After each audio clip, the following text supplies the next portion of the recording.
Hello, my name is Brianna Alvarez, and this is my presentation on the novel American Like Me, and I chose to rhetorically analyze Carmen Perez's story. So here in this small piece of text, we learn a bit about Carmen Perez as it provides insight on her current status and many accomplishments/goals, having been the executive director of the Gathering for Justice, as well as an advocate for prevailing civil rights issues such as gender equity, violence prevention, racial healing, community policing, and ending mass incarceration. Primary purpose. Throughout Carmen Perez's biography, a recurring theme that is conveyed is her struggle for discovering her own personal identity. Throughout her life, Carmen finds herself having these internal conflicts where she doesn't fully resonate or connect to her true, authentic self. Pass. So, what is the purpose, audience, speaker, and situation of this biography? First and foremost, the purpose of the story is to enable other Hispanics struggling with the same identity crisis to empathize with her story and ensure them that, it's okay to feel disconnected from your own cultural roots at times. It's normal. Next, we have the audience, which are those Hispanics or descendants of immigrant families that have endured similar hardships throughout their lives due to their inability to fit into society. Up next, we have the speaker, which is, of course, Carmen Perez, as she narrates her own story, guiding the readers through the ups and downs of her life, as well as those cherishing worthy moments. And finally, we have the situation, which in this case is focused on Carmen's childhood, as she recollects about her hometown and community friends. Devices/strategies. So, throughout the entire biography, pathos is the most prevalent appeal that is used in this text, as it is expressed through a series of anecdotes, analogies, shifts in tones, allusions, and the use of diction. We also have figurative language, which is expressed through metaphors and imagery, as well as syntax, including the use of parallelism, irony, denotation, and anaphora. So here what we have is an analysis on the opening paragraphs of Carmen Perez's story. She begins by describing the vivid setting of her sister's funeral, saying how there was a cake with candles and a dozen bright balloons. Happy birthday, Carmen, and Patricia read the colorful cake that was placed right beside my sister's open casket. This you can see in the first paragraph, highlighted in blue. Through the use of such imagery, Carmen provides a visual for the readers as she shares this sentimental moment, contrasting the somber mood of a typical funeral with an uplifting mood, describing the vibrancy of the setting. Potentially, this may reflect upon Patricia, Carmen's sister's personality, maybe.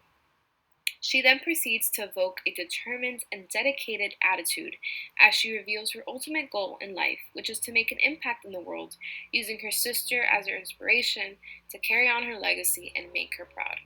By this introduction, we can already assume that Carmen had a very close relationship with her sister, and her sudden death might have impacted her very, very much. I am going to change the world, as quoted by Carmen Perez as a child. From the time when she was little to now being all grown up, her lifelong goal has always been to leave a mark on the world, to which she does accomplish eventually, as we will see. Next, we have an analysis on paragraphs 4 through 5. So, throughout these paragraphs, Carmen makes several allusions as she divulges further into her life story, making references to various musical artists and celebrities that influenced her and her sister's upbringing immensely. These figures include NWA, Selena, Snoop, Dr. Dre, DJ Quick, and Eazy-E. It can therefore be applied that Carmen used music as an outlet to cope with her adversity, living in the dregs of society, having been constantly surrounded by violence. Carmen also put up a facade of hardness to emphasize her resilience and indifference to her daily struggles. Nothing saved me from the difficult day-to-day in my hood like rapping, playing ball, dancing, and putting on a front of hardness. Here we have Carmen mentioning those specific things, being music, basketball, dance, and putting on a front, that allowed her to overcome the various obstacles life threw her way. Now we will be moving on to paragraph 7. As Carmen reflects on her past and her deep bond with her friends in her diverse community, she finds it quite ironic that she was more familiar with their ethnicities as she actively immersed herself in their cultures rather than her own Mexican Chicano roots. Towards the end of the paragraph, I picked up on a tone of guilt and remorse in herself for not making the effort to become more connected to her Hispanic roots and culture. In paragraphs 12 through 14, Carmen conveys a pathos appeal as she introduces an important figure in her life, being Pat Bell, her basketball coach. To Carmen's parents, Pat Bell was more than just their basketball coach. He was a physical embodiment of hope. He was someone they could rely on to raise their daughters with virtue, since they were rarely ever present throughout their lives, as they were more focused on work and providing for the family. The irony was that even though Pat Bell didn't speak or understand the language, he was still able to communicate with Carmen's parents through an emotional level, which further emphasized their close relationship. Highlighted in green, it reads, quote, "He just knew you needed a home away from home to clean the slate and keep you safe." This is a paradoxical statement, as Carmen states how Pat provided a secondary home without the materialistic aspect of an actual home that posed as her safe haven. Carmen then proceeds to use a metaphor as she compared Coach Bell to a sports reference, being home base, to stress the comfort of his presence, since he took on the role of both a mentor and a parent, aside from just being a basketball coach. I would arrive at practice visibly shaken, tired, or angry about one of the many hardships of my life. I was the best at suicide drills, running off the pain so fast on the court, yada yada yada. So ultimately, Carmen's struggle and her pain was her fuel. So what we see here is that Carmen finally found a place where she could convert this pain into her motivation and drive to continue. Throughout paragraphs 18 through 19, Carmen shares an anecdote with her readers about the discrimination she and her teammates faced during a specific traumatizing event when their car got stopped by police and her brother was violently removed from the vehicle.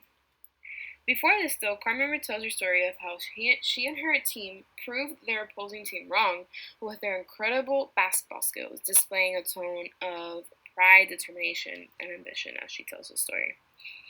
Later on, Carmen uses a metaphor to compare her sisterhood to a bubble completely secluded from the outside world, where she felt comfortable and secure, but soon realizes that she must acknowledge the ugly and brutal reality outside of this comfortable bubble.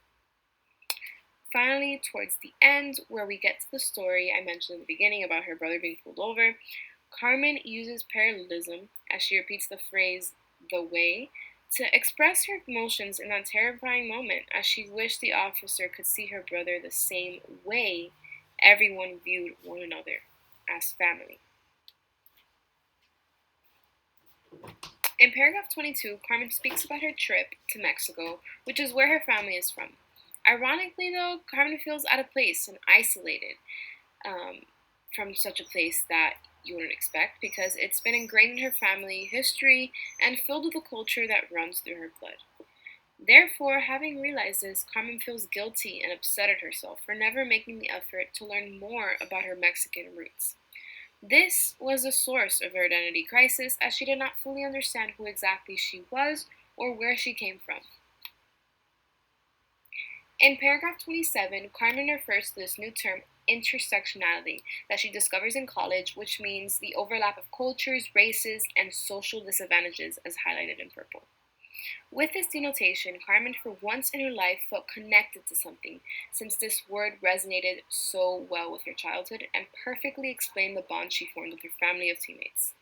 Later on, Carmen utilizes anaphorical parallelism with repetition of the phrases "we were" and "we weren't" that are used to emphasize the diversity and uniqueness of the people in her community, as she asserts that they weren't just separate ethnic groups represented by boxes on admission forms. They were instead kids who were unified and not segregated according to society. Throughout paragraph 28, we see the constant repetition of this new word, intersectionality, which was mentioned in the previous slide. With the usage of this anaphora, it exemplifies Carmen's satisfaction in finally discovering her purpose, to which is all encompassed in this one word. Carmen then proceeds to use parallelism as she parallels the phrase "to when she couldn't," quote, to express how she serves as a vessel for both her sister and mother, who were physically incapable of accomplishing what Carmen was able to. These individuals posed as her inspiration and drive to carry on. Ultimately, Carmen found her purpose in life to advocate for social justice and reform, which she viewed to be her contribution for changing the world.